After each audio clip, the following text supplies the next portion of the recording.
जय हिंद दोस्तों, एक बार फिर आप सबका स्वागत है टूरिज्म इज लाइफ के एक और नई वीडियो में। अभी इस टाइम मैं आया हुआ हूँ नेपाल यात्रा के लिए। नेपाल अपने टेम्पल, माउंटेन और अपनी नेचुरल खूबसूरती के लिए जाना जाता है, इसीलिए हर साल लाखों टूरिस्ट नेपाल में घूमने के लिए आते हैं। और आज की इस वीडियो में मैं नेपाल घूमने वाला हूँ और साथ में आपको भी घुमाने वाला हूँ। और अगर आप भी नेपाल घूमने आना चाहते हैं तो इस वीडियो में मैं आपको नेपाल यात्रा की पूरी जानकारी देने वाला हूँ, जैसे नेपाल कब जाए, कैसे जाए, नेपाल में करेंसी एक्सचेंज कैसे करें, नेपाल में होटल कैसे और कहाँ बुक करें, नेपाल में कहाँ कहाँ पर घूमने जाए, नेपाल में कैसे घूमें, नेपाल यात्रा में कुल कितने दिन लग सकते हैं, नेपाल यात्रा में आपका कुल खर्चा कितना होगा। और वीडियो के अंत में मैं आपको मैप के जरिए पूरी नेपाल यात्रा बताने वाला हूँ, जिससे आप बड़ी आसानी से अपनी नेपाल यात्रा प्लान कर सकते हैं। तो इस वीडियो में मैं आपको नेपाल यात्रा की कंप्लीट इन्फॉर्मेशन देने वाला हूँ, तो वीडियो थोड़ा लंबा हो सकता है।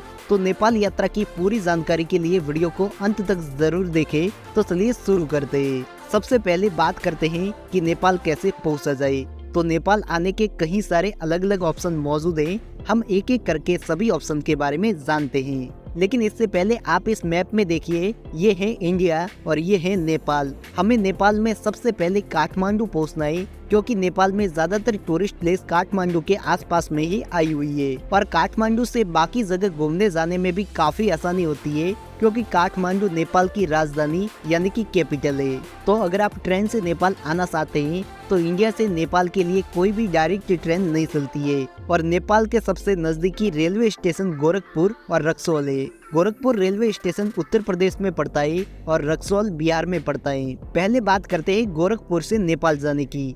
तो ट्रेन से नेपाल जाने के लिए आप बाई ट्रेन उत्तर प्रदेश के गोरखपुर रेलवे स्टेशन के लिए आ सकते हैं। और अगर आपको डायरेक्ट गोरखपुर रेलवे स्टेशन के लिए ट्रेन नहीं मिले तो आप दिल्ली या फिर लखनऊ आ सकते हैं और फिर वहां से अपनी ट्रेन चेंज करके गोरखपुर तक आ सकते हैं। इसके बाद आपको गोरखपुर रेलवे स्टेशन के बाहर से ऑटो, टैक्सी और बस मिल जाएगी, जो आपको इंडिया और नेपाल बॉर्डर को क्रॉस करके नेपाल के बैरवा तक लेकर जाएगी, जिसका नया नाम सिद्धार्थ नगर रखा गया है। और गोरखपुर से बैरवा तक की दूरी लगभग 103 किलोमीटर पड़ जाती है। और कुछ बस और टैक्सी आपको डायरेक्ट गोरखपुर से बैरवा तक लेकर जाएगी, लेकिन कुछ टैक्सी और बस में आपको बीच में बस या फिर टैक्सी चेंज करनी पड़ेगी और फिर उससे नेपाल में जाना होगा। वही बात करें गोरखपुर से बैरवा तक जाने के किराए की, तो गोरखपुर से बैरवा तक जाने का वॉल्वो बस 500 से 600 रुपए तक चार्ज कर सकती है और ऑर्डिनरी बस 300 से 400 रुपए तक चार्ज कर सकती है और टैक्सी 8 से 10,000 रुपए तक चार्ज कर सकती है। तो आप बाई बस या फिर टैक्सी से नेपाल के बैरवा तक आ सकते हैं। इसके बाद नेपाल के बैरवा से काठमांडू की दूरी लगभग 265 किलोमीटर पड़ जाती है और आपको बैरवा से काठमांडू जाने के लिए बस मिल जाएगी, जिसमें ऑर्डिनरी बस में 500 से 600 रुपए का किराया लिया जाता है और वॉल्वो बस में 1000 से 1200 रुपए का टिकट लिया जाता है और आप बड़ी आसानी से काठमांडू तक आ सकते हैं। अब बात करते हैं कि आप रक्सौल से नेपाल कैसे आ सकते हैं। तो दोस्तों, रक्सौल से नेपाल जाने के लिए आप बाई ट्रेन रक्सौल तक आ सकते हैं। और अगर आपको डायरेक्ट रक्सौल के लिए ट्रेन नहीं मिले तो आप बीच में ट्रेन चेंज करके भी रक्सौल तक आ सकते हैं। इसके बाद रक्सौल में आने के बाद आपको रक्सौल से काठमांडू के लिए डायरेक्ट बस मिल जाएगी, जिसमें 500 से 1000 रुपए का टिकट लिया जाता है और आप रक्सौल से बाई बस काठमांडू तक बड़ी आसानी से आ सकते हैं। अब बात करते हैं कि आप बस से नेपाल कैसे आ सकते हैं। तो दोस्तों, बस से नेपाल आने के लिए आपको दिल्ली से डायरेक्ट काठमांडू के लिए बस मिल जाएगी, जिसमें आपका 2500 से 3000 रुपए तक का टिकट लिया जाता है और आप बाई बस दिल्ली से काठमांडू तक आ सकते हैं। और दिल्ली से काठमांडू की दूरी लगभग 1034 किलोमीटर पड़ जाती है, जिसे तय करने में आपको 25 से 30 घंटे का टाइम लग सकता है। इसी के साथ अगर आप बाई फ्लाइट नेपाल आना चाहते हैं तो आपको इंडिया के हर एक बड़े एयरपोर्ट से नेपाल के काठमांडू के लिए डायरेक्ट फ्लाइट मिल जाएगी, जिसके आने की टिकट आपको 5 से 6000 रुपए में मिल जाएगी और लगभग इतने की आपको वापस आने की टिकट भी मिल जाएगी। तो आप चाहे तो बाई फ्लाइट भी काठमांडू तक आ सकते हैं। वही दोस्तों, अगर आप अपना खुद का पर्सनल व्हीकल लेकर काठमांडू आना चाहते हैं तो भी आ सकते हैं। और अपना खुद का व्हीकल लेकर आने के लिए भी आपको या तो गोरखपुर से नेपाल में एंट्री लेनी होगी या फिर बिहार के रक्सौल से नेपाल में एंट्री लेनी होगी। और अपना खुद का व्हीकल लेकर नेपाल जाने के लिए आपको परमिट की जरूरत होगी और ये परमिट आप जब इंडिया नेपाल बॉर्डर क्रॉस करते हैं वहीं पर बनाया जाता है, जिसमें 2 व्हीलर व्हीकल का पर डे का 250 रुपए लिया जाता है और 4 व्हीलर व्हीकल का 400 से 500 रुपए पर डे का लिया जाता है। तो आप जितने दिन की भी नेपाल यात्रा करना चाहते हैं उतने दिन का परमिट लेना होगा और ये परमिट जब आप खुद का व्हीकल लेकर नेपाल आते हैं तभी लेने की जरूरत होती है। बस या फिर फ्लाइट से आने के लिए आपको किसी भी प्रकार के परमिट की जरूरत नहीं होती है। तो चलिए दोस्तों, हमने आपको लगभग नेपाल आने के सभी ऑप्शन बता दिए हैं। आपके लिए जो भी ऑप्शन बेस्ट हो आप उसके जरिए नेपाल आ सकते हैं। साथ ही वीडियो में आगे बढ़ने से पहले ऐसे ही टूर के वीडियो देखने के लिए वीडियो को लाइक और चैनल को सब्सक्राइब जरूर करें ताकि आपको आगे भी ऐसे ही टूर के वीडियो मिलते रहे और आप एंजॉय करते रहे। चलिए दोस्तों, अब नेपाल में आने के बाद हम बात करते हैं कि नेपाल में आप करेंसी एक्सचेंज कैसे कर सकते हैं, यानी कि आप इंडियन रुपया को नेपाली रुपया में कैसे बदलेंगे। तो दोस्तों, जब आप इंडिया बॉर्डर से नेपाल बॉर्डर में एंट्री लेते हैं तो वहाँ पर इंडिया बॉर्डर में और नेपाल बॉर्डर में कई सारी शॉप्स बनी हुई है जहाँ पर आप अपनी करेंसी एक्सचेंज कर सकते हैं और इंडियन 100 रुपए के बदले में आपको नेपाली 160 रुपए मिलेंगे। और जब आप नेपाल से घूमकर वापस आते हैं तो आप यहीं से नेपाली रुपया को फिर से इंडियन रुपया में कन्वर्ट कर सकते हैं। साथ ही दोस्तों, इसके अलावा काठमांडू में भी करेंसी एक्सचेंज की कई सारी दुकानें मौजूद है, आप वहां पर जाकर भी अपनी करेंसी एक्सचेंज कर सकते हैं। चलिए दोस्तों, अब हम काठमांडू पहुंच चुके हैं और काठमांडू में आते ही बात आती है होटल बुकिंग की। तो काठमांडू में आप अपनी होटल काठमांडू के थमेल मार्केट में और उसके आसपास में बुक कर सकते हैं, जहाँ पर आपको होटल की स्टार्टिंग प्राइस 500 से 600 रुपए में मिल जाएगी, जो अलग अलग फैसिलिटी के हिसाब से 5 से 10,000 रुपए तक भी जाती है। और होटल आप ऑनलाइन या फिर ऑफलाइन दोनों तरीके से बुक कर सकते हैं और सीजन के अकॉर्डिंग ये प्राइस ऊपर नीचे भी होती करती रहती है। अब दोस्तों, होटल बुकिंग करने के बाद अब बात करते हैं कि काठमांडू में आप कहां पर घूमने जा सकते हैं। तो दोस्तों, काठमांडू में आप घूमने जा सकते हैं पशुपतिनाथ टेम्पल के लिए। पशुपतिनाथ टेम्पल में दर्शन करने जाने से पहले आपको अपना बैग, पर्स और फोन और कैमरा वगैरह लॉकर रूम में रखने होंगे। पशुपतिनाथ टेम्पल के बाहर कई सारी शॉप्स और लॉकर रूम बने हुए, आप वहां पर अपना सामान रख सकते हैं।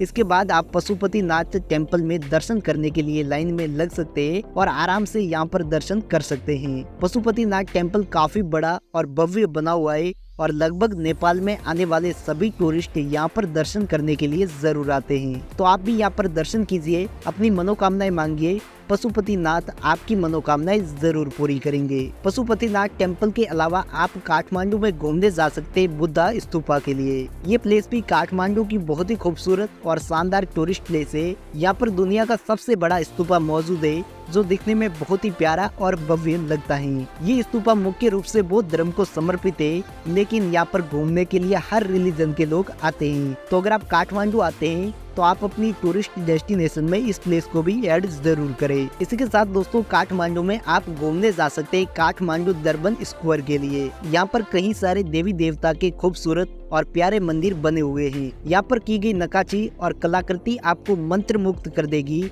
इसीलिए काठमांडू में आने वाले लगभग सभी टूरिस्ट यहाँ पर घूमने के लिए जरूर आते हैं। और इस प्लेस की एंट्री टिकट फॉरेनर के लिए 1000 नेपाली रुपया है और नेपाल के लोकल लोगों के लिए 200 रुपए नेपाली रुपया है। तो अगर आप काठमांडू आते हैं तो इस प्लेस को विजिट करना बिल्कुल मिस ना करें, ये काफी शानदार और खूबसूरत प्लेस है। इसके बाद दोस्तों, काठमांडू में आप घूमने के लिए और दर्शन करने के लिए जा सकते हैं स्वयंभू माँ चैत्य के लिए। इस मंदिर तक जाने के लिए आपको लगभग 365 सीढ़ियां चढ़नी होगी। इसके बाद आप इस खूबसूरत टेम्पल पर पहुंच जाओगे। इस टेम्पल को स्तूपा और मंदिर को मिक्स करके बनाया गया है। ऐसा माना जाता है कि इस टेम्पल की परिक्रमा करने से सभी पाप धुल जाते हैं। मंदिर और स्तूपा की डिजाइन को मिक्स करके बनाया गया ये मंदिर बहुत ही प्यारा लगता है और इस मंदिर के आसपास में कई सारे बंदर भी रहते हैं, इसीलिए इसे बंदर मंदिर के नाम से भी जाना जाता है। इसी के साथ दोस्तों, काठमांडू में मैं घूमने गया काठमांडू की एक और खूबसूरत लोकेशन कोपन मोनेस्ट्री के लिए। ये मोनेस्ट्री सुबह में 9 बजे से लेकर शाम के 5 बजे तक खुली रहती है। इस मोनेस्ट्री में जाना भी मेरा काफी शानदार एक्सपीरियंस रहा।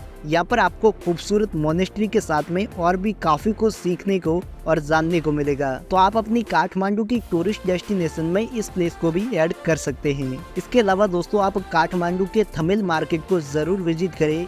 ये मार्केट काठमांडू का सबसे बड़ा और खूबसूरत मार्केट माना जाता है, जहाँ पर आप नेपाल की कई सारी लोकल आइटम्स की शॉपिंग कर सकते हैं।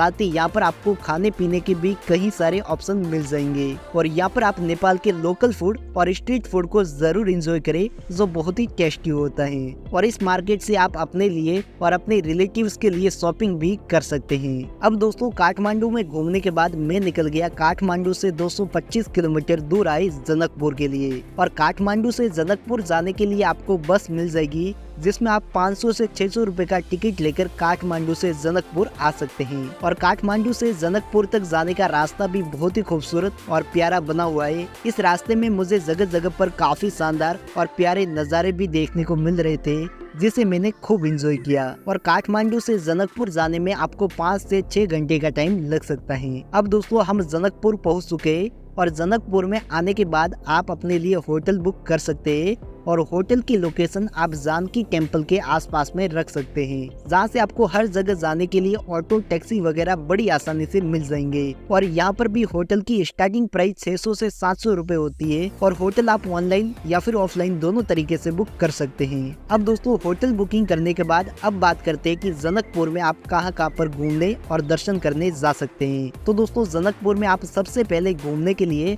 और दर्शन करने के लिए जा सकते हैं जानकी टेम्पल के लिए। जानकी मंदिर माता सीता जी को समर्पित है। ये मंदिर देखने में बहुत ही बड़ा और खूबसूरत लगता है। यहाँ पर आपको दर्शन करने के लिए लाइन में लगना पड़ेगा क्योंकि यहाँ पर हर दिन सैकड़ों की तादाद में लोग दर्शन करने के लिए आते हैं। तो आप भी इस मंदिर में दर्शन कीजिए और अपनी मनोकामनाएं मांगिए, आपकी मनोकामनाएं जरूर पूरी होगी। इसके अलावा जनकपुर में आप घूमने जा सकते हैं श्री राम जानकी विवाह मंडप के लिए। ये प्लेस भी काफी खूबसूरत और शानदार प्लेस है। ऐसा माना जाता है कि इसी स्थान पर राम जी और सीता जी का विवाह हुआ था। तो आप इस पवित्र स्थान पर भी आ सकते हैं और यहाँ पर भी घूम सकते हैं। इसी के साथ आप जनकपुर में गंगा सागर, परशुराम कुंड और धनुष सागर कुंड को भी विजिट कर सकते हैं जो काफी बड़े बड़े तालाब बने हुए हैं। ये कुंड काफी पवित्र कुंड माने जाते हैं। तो आप यहाँ पर भी दर्शन कर सकते हैं और घूम सकते हैं। ये प्लेस भी काफी खूबसूरत और शानदार बनी हुई है। चलिए दोस्तों जनकपुर घूमने के बाद मैं निकल गया जनकपुर से 365 किलोमीटर दूर आए पोखरा के लिए। जनकपुर से पोखरा के लिए डायरेक्ट बस भी चलती है और अगर आपको डायरेक्ट बस नहीं मिले तो आप बाई बस काठमांडू तक आ सकते हैं और फिर काठमांडू से आप अपनी बस चेंज करके पोखरा तक आ सकते हैं। अब दोस्तों पोखरा में आने के बाद पोखरा में कई सारी होटल बनी हुई है जिनकी स्टार्टिंग प्राइस 400 से 500 रुपए होती है जो अलग अलग फैसिलिटी के हिसाब से 5 से 10,000 रुपए तक जाती है। तो आप अपने बजट के हिसाब से यहाँ पर होटल बुक कर सकते हैं। अब दोस्तों होटल बुकिंग करने के बाद अब बात करते हैं कि पोखरा में आप कहाँ पर घूमने जा सकते हैं। तो दोस्तों पोखरा में आप घूमने जा सकते हैं फेला लेक के लिए। ये लेक नेपाल की सबसे खूबसूरत लेक मानी जाती है। चारों तरफ से पहाड़ों से घिरी ये लेक काफी प्यारी और खूबसूरत लगती है। साथ ही आप इस लेक में बोटिंग को भी एंजॉय कर सकते हैं जिसके अलग अलग चार्ज होते हैं और इस प्यारी सी लेक में बोटिंग करना भी काफी शानदार एक्सपीरियंस होता है। तो आप इस लेक में बोटिंग को भी जरूर एंजॉय करें, आपको काफी मजा आएगा। इसी के साथ पोखरा में आप घूमने जा सकते हैं इंटरनेशनल माउंटेन म्यूजियम के लिए। इस म्यूजियम में आपको माउंटेन के बारे में बहुत कुछ जानने को और सीखने को मिलेगा और पोखरा में आने वाले लगभग सभी टूरिस्ट यहाँ पर भी घूमने के लिए जरूर आते हैं। ये म्यूजियम काफी खूबसूरत तरीके से डिजाइन किया गया है। इसके अलावा दोस्तों पोखरा में आप जा सकते हैं श्री विंध्यावासिनी मंदिर के लिए। ये टेम्पल भी काफी खूबसूरत और प्यारा मंदिर है जो इंडियन टेम्पल से एकदम डिफरेंट लुक में डिजाइन किया गया है। साथ ही इस मंदिर में मुख्य मंदिर के अलावा गणेश जी, हनुमान जी और शिव जी के छोटे बड़े मंदिर भी मौजूद है। आप वहाँ पर भी दर्शन कर सकते हैं और घूम सकते हैं। साथ ही दोस्तों पोखरा में आप घूमने जा सकते हैं लेक देवी फॉल्स के लिए। ये वाटरफॉल पोखरा का काफी खूबसूरत वाटरफॉल है। तो आप इस वाटरफॉल को भी विजिट करने के लिए जा सकते हैं और मानसून के मौसम में इस वाटरफॉल की ब्यूटी में 4 चांद लग जाते हैं। इस वाटरफॉल के अलावा दोस्तों आप जा सकते हैं पोखरा से 10 किलोमीटर दूर आए सारनकोट में मस्ती करने के लिए। ये प्लेस अपनी प्राकृतिक खूबसूरती के लिए काफी ज्यादा फेमस है। यहाँ पर आपको नेचुरल खूबसूरती का काफी शानदार व्यू देखने को मिलेगा जिसे आपने आज से पहले सिर्फ सोशल मीडिया पर देखा होगा। इसी के साथ आप यहाँ पर पैराग्लाइडिंग को भी एंजॉय कर सकते हैं जिसके अलग अलग चार्ज होते हैं और सारनकोट अपनी पैराग्लाइडिंग के लिए काफी ज्यादा फेमस है। यहाँ पर पैराग्लाइडिंग के दौरान आपको काफी शानदार ग्रीनरी और काफी शानदार नज़ारा देखने को मिलता है। तो आप चाहे तो यहाँ पर पैराग्लाइडिंग को भी एंजॉय कर सकते हैं। साथ ही शाम के टाइम में यहाँ से सनसेट का भी मनमोहक नज़ारा देखने को मिलता है, आप उसे भी खूब एंजॉय करने वाले हैं। तो आप अपनी पोखरा की टूरिस्ट डेस्टिनेशन में इस प्लेस को ऐड जरूर करें, ये प्लेस बहुत ही ज्यादा खूबसूरत है। इसके बाद दोस्तों पोखरा में घूमने के बाद आप वापस काठमांडू आ सकते हैं और फिर आप चाहे तो काठमांडू से वापस इंडिया के लिए आ सकते हैं। लेकिन दोस्तों मैं काठमांडू से सागरमाथा नेशनल पार्क के लिए गया, जो काठमांडू से लगभग 137 किलोमीटर दूर आया हुआ है। ये पार्क नेपाल तिब्बत बॉर्डर पर आया हुआ है। इस पार्क में जाने के बाद मैंने इस पार्क से आगे माउंट एवरेस्ट की ट्रैकिंग करने के लिए टिकट ली और फिर मैंने आगे माउंट एवरेस्ट की ट्रैकिंग को भी एंजॉय किया। और ट्रैकिंग के दौरान बीच में एक खूबसूरत लेक भी आती है, आप उसे भी विजिट कर सकते हैं। ये लेक दिखने में बहुत ही ज्यादा खूबसूरत और शानदार लगती है। और फिर इस लेक पर कुछ टाइम स्पेंड करने के बाद आप आगे माउंट एवरेस्ट की ट्रैकिंग को भी एंजॉय कर सकते हैं। और माउंट एवरेस्ट की ट्रैकिंग के दौरान आपको साल भर यहाँ पर खूब सारी स्नो देखने को मिल जाएगी। साथ ही ट्रैकिंग के दौरान माउंटेन के और प्राकृतिक खूबसूरती के काफी प्यारे नज़ारे भी देखने को मिलते हैं, जो काफी खूबसूरत लगते हैं। तो अगर आप नेपाल में एक अलग एक्सपीरियंस करना चाहते हैं तो आप माउंट एवरेस्ट की ट्रैकिंग को भी एंजॉय कर सकते हैं। और यहाँ पर ट्रैकिंग करने के बाद मैं वापस काठमांडू आ गया और फिर काठमांडू से वापस इंडिया के लिए आ गया। चलिए दोस्तों अब हम पूरे टूर प्लान को मैप में देखते हैं। तो आप सबसे पहले बाई ट्रेन, बस, फ्लाइट या फिर अपने पर्सनल व्हीकल से नेपाल के काठमांडू तक आ सकते हैं। इसके बाद आप 2 से 3 दिन काठमांडू में रुक सकते हैं और काठमांडू की टूरिस्ट प्लेस को विजिट कर सकते हैं, जो मैंने आपको आगे वीडियो में बता दिए। इसके बाद काठमांडू में घूमने के बाद आप जा सकते हैं जनकपुर के लिए और वहाँ पर आप 1 से 2 दिन रुक सकते हैं और वहाँ पर दर्शन कर सकते हैं और आसपास की टूरिस्ट प्लेस को विजिट कर सकते हैं। इसके बाद आप जनकपुर से पोखरा के लिए आ सकते हैं और 2 से 3 दिन आप पोखरा में रुक सकते हैं और पोखरा की टूरिस्ट प्लेस को विजिट कर सकते हैं। इसके बाद आप पोखरा से वापस काठमांडू आ सकते हैं और अगर आप 7 से 8 दिन नेपाल घूमने के लिए आए तो आप काठमांडू से वापस इंडिया के लिए आ सकते हैं। और अगर आपके पास में टाइम और बजट है तो आप काठमांडू से सागरमाथा नेशनल पार्क के लिए जा सकते हैं और फिर वहां से आगे आप माउंट एवरेस्ट की ट्रैकिंग को भी एंजॉय कर सकते हैं, जिसमें आपको 2 से 3 दिन और लग सकते हैं। और माउंट एवरेस्ट की ट्रैकिंग को एंजॉय करने के बाद आप वापस काठमांडू आ सकते हैं और फिर काठमांडू से वापस इंडिया के लिए आ सकते हैं। तो आपके पास में जैसा भी बजट और टाइम है आप उसके हिसाब से अपनी नेपाल यात्रा प्लान कर सकते हैं। अब दोस्तों बात करते हैं कि आप नेपाल में घूमेंगे कैसे, यानी कि आप नेपाल में घूमने के लिए कौन से व्हीकल का इस्तेमाल करेंगे। तो दोस्तों नेपाल में आप लंबी दूरी तय करने के लिए वहाँ की बस का इस्तेमाल कर सकते हैं और बाकी लोकल प्लेस को विजिट करने के लिए वहाँ के लोकल ट्रांसपोर्टेशन जैसे ऑटो और टैक्सी वगैरह का इस्तेमाल कर सकते हैं। और कुछ प्लेस तो काफी नजदीक में आई हुई है जहाँ पर आप पैदल भी घूमने जा सकते हैं। और अगर आप नेपाल में पूरे दिन के लिए टैक्सी बुक करते हैं तो आपको नेपाल में पूरे दिन के लिए टैक्सी 1500 से 2000 रुपए में मिल जाएगी। और अगर आप अपना खुद का पर्सनल व्हीकल लेकर नेपाल आ रहे हैं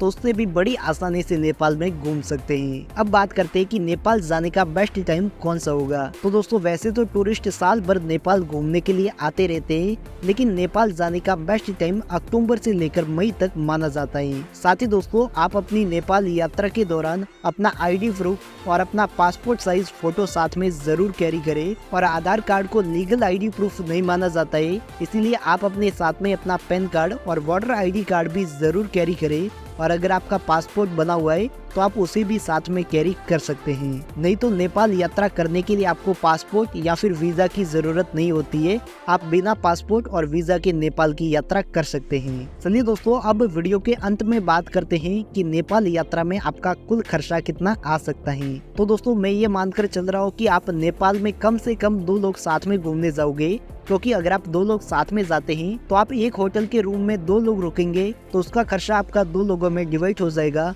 और आप घूमने के लिए टैक्सी बुक करते हैं तो उसका खर्चा भी आपका 2 लोगों में डिवाइड हो जाता है। ओवरऑल अगर आप 2 या फिर 2 से ज्यादा लोग साथ में ये टूर करते हैं तो आपका पर पर्सन पर खर्चा कम आएगा। वही अगर आप अकेले नेपाल यात्रा करते हैं तो आपका खर्चा ज्यादा आएगा। तो नेपाल यात्रा में आपका 8 दिन का 2 लोगों का होटल का खर्चा 5000 रुपए तक आ सकता है। इसके बाद आपका 2 लोगों का 8 दिन का खाने पीने का खर्चा 7000 रुपए तक आ सकता है। और नेपाल में खाने पीने में आपको थाली 100 से 120 रुपए में आसानी से मिल जाएगी। इसके बाद आपका ट्रांसपोर्टेशन का खर्चा खर्चा जैसे बस और टैक्सी वगैरह का खर्चा 10,000 रुपए तक आ सकता है। इसके बाद आपका एंट्री टिकट वगैरह का खर्चा 5,000 रुपए तक आ सकता है। अगर हम टोटल खर्चे की बात करें तो आपका 8 दिन का 2 लोगों का नेपाल यात्रा का खर्चा 27,000 रुपए तक आ सकता है। अगर हम इसे 2 लोगों में डिवाइड कर दे तो पर पर्सन पर 8 दिन नेपाल यात्रा का खर्चा 13,500 रुपए तक आ सकता है। वही अगर आप नेपाल यात्रा का टूर पैकेज लेना चाहते हैं तो नेपाल यात्रा का एक व्यक्ति का 5 दिन 4 रात का टूर पैकेज आपको 30,000 रुपए के आसपास में मिल जाएगा, जिसमें आपका आना जाना और होटल में रुकने का खर्चा इंक्लूड होता है। बाकी आपको खाने पीने का और घूमने का खर्चा अलग से करना होगा। तो आप चाहे तो नेपाल घूमने के लिए नेपाल का टूर पैकेज भी बुक कर सकते हैं। तो चलिए दोस्तों, हमने आपको नेपाल यात्रा की लगभग पूरी जानकारी दे दी है। फिर भी अगर आपका कोई भी सवाल या सुझाव है तो आप हमें कमेंट बॉक्स में जरूर बताइए। और अगर आपको हमारा ये नेपाल यात्रा का वीडियो पसंद आया है तो इस वीडियो को लाइक और चैनल को सब्सक्राइब जरूर करें, ताकि आपको आगे ऐसे ही टूर के वीडियो मिलते रहे। तो हम मिलते हैं जल्दी एक और नए टूर के साथ में। तब तक के लिए जय हिंद, जय भारत।